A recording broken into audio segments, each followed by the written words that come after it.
नमस्कार दोस्तों, स्वागत है आपका एक बार फिर से हमारे चैनल अनफोल्डेड एमडी सर पर और जरूरी टॉपिक पर, जहां हम बात करेंगे भारत के ताजा और सबसे हॉट मुद्दे की, जातिगत जनगणना।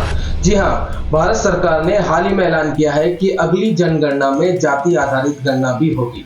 ये फैसला ऐतिहासिक है, लेकिन इसके पीछे की कहानी उतनी सीधी नहीं है जितनी दिखती है। आज हम इस वीडियो के जरिए इस न्यूज को डिकोड करेंगे, साथ ही देखेंगे इसके फायदे, नुकसान और सियासी खेल। तो चलिए शुरू करते हैं। सबसे पहले समझते हैं कि ये जातिगत जनगणना है क्या भला। हर 10 साल में भारत में जनगणना होती है, जिसमें आबादी, शिक्षा, रोजगार जैसी चीजें गिनी जाती है। लेकिन जातिगत जनगणना का मतलब है कि लोगों से उनकी जाति भी पूछी जाएगी, यानी देश में हर जाति के कितने लोग हैं, उनकी आर्थिक सामाजिक हालत क्या है, ये सब डेटा इकट्ठा होगा।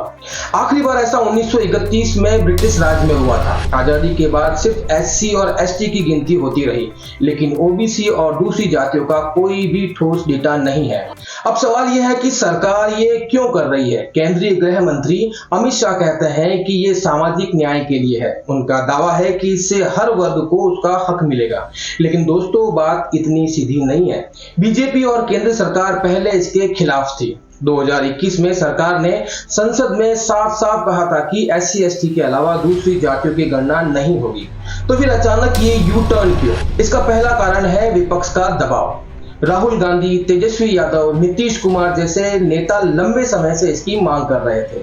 खासकर बिहार में 2023 में नीतीश सरकार ने अपने स्तर पर जातिगत सर्वे करवाया था, जिसके आंकड़े दिखाते हैं कि वहां 63% आबादी OBC और EBS है। विपक्ष ने इसे 2024 के चुनाव में बड़ा मुद्दा बनाया और बीजेपी को लगा कि अगर वो इस मांग को इग्नोर करती है तो उनका OBC वोट बैंक खिसक सकता है। दूसरा, सियासी गणित। बीजेपी को OBC और दलित वोट का बड़ा सपोर्ट है, लेकिन विपक्ष ने जातिगत जनगणना को हथियार बनाकर हिंदू वोट को बांटने की कोशिश की। जानकार कहते हैं कि बीजेपी ने सोचा, क्यों ना विपक्ष के इस मुद्दे को ही छीन लिया जाए।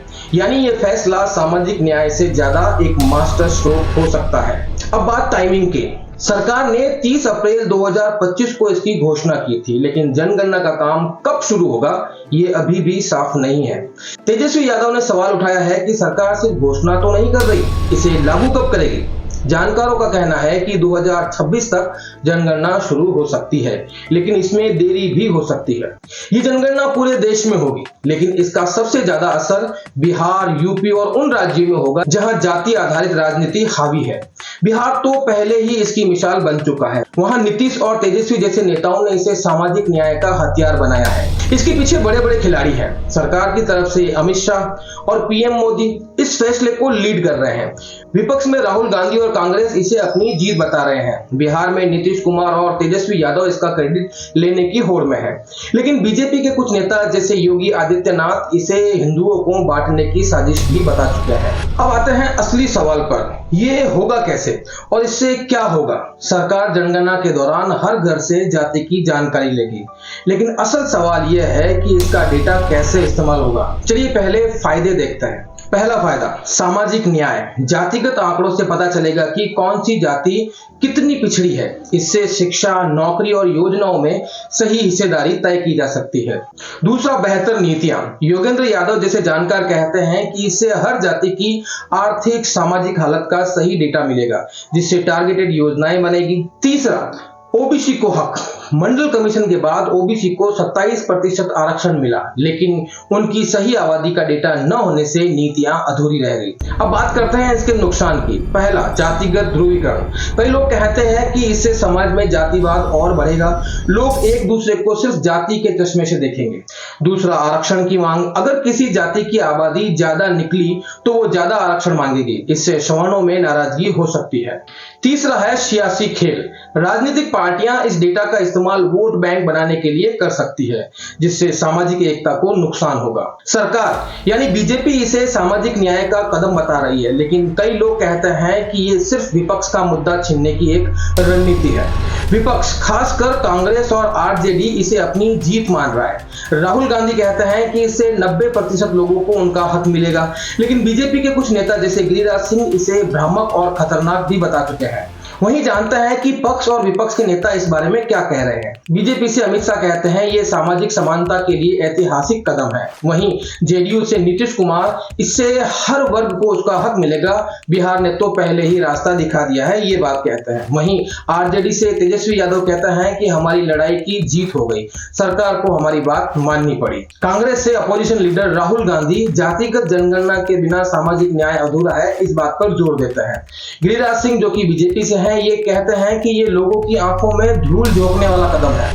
बिहार और देश की राजनीति पर इसका क्या असर पड़ेगा? वैसे बिहार में तो ये मुद्दा पहले ही गर्म है। नीतीश और तेजस्वी ने 2023 में जातिगत सर्वे करवाकर दिखाया कि ओबीसी और ईबीएस का दबदबा है। अब ये आंकड़े 2025 के बिहार चुनाव में बड़ा रोल खेल सकते हैं। जानकार कहते हैं कि बीजेपी को डर है कि अगर वो इस मुद्दे को इग्नोर करती है तो जेडीयू और आरजेडी जैसे दल ओबीसी वोटरों को लुभा सकते हैं। देश भर में भी ये सियासत को हिला सकता है। यूपी, बिहार और दक्षिणी राज्यों में ओबीसी और दलित वोटरों को लुभाने की होड़ मचेगी।